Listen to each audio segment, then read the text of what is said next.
Mitre 10 projects for this season have revolved around a tiny girl with a heart as big as Australia named Mikenzee.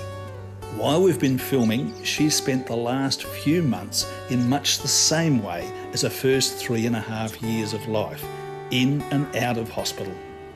We're pretty lucky to have Mikenzee with us. When she was born 3.5 years ago, her stomach was paralysed and it meant that she couldn't drink or eat via the mouth. So all of her nutrition has to come in via tubes that have been inserted into her digestive tract.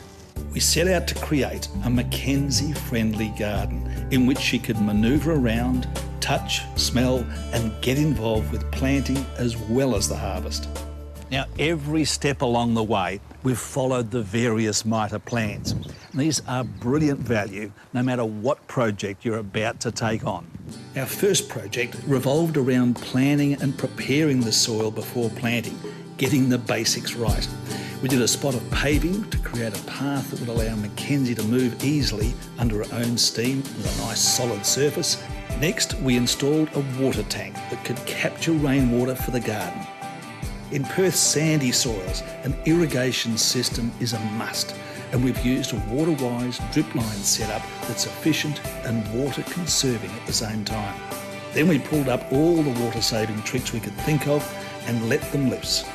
Making compost and setting up a worm farm came next, followed by the construction of a potted fairy garden.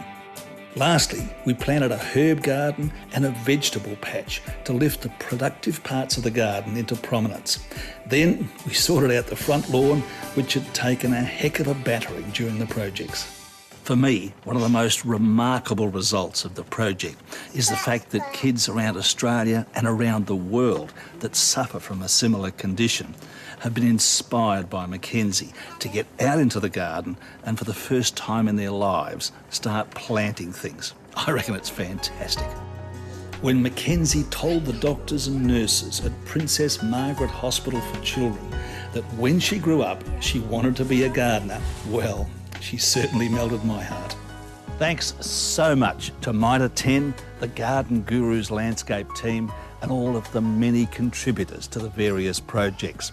You've certainly brightened the life of one little button.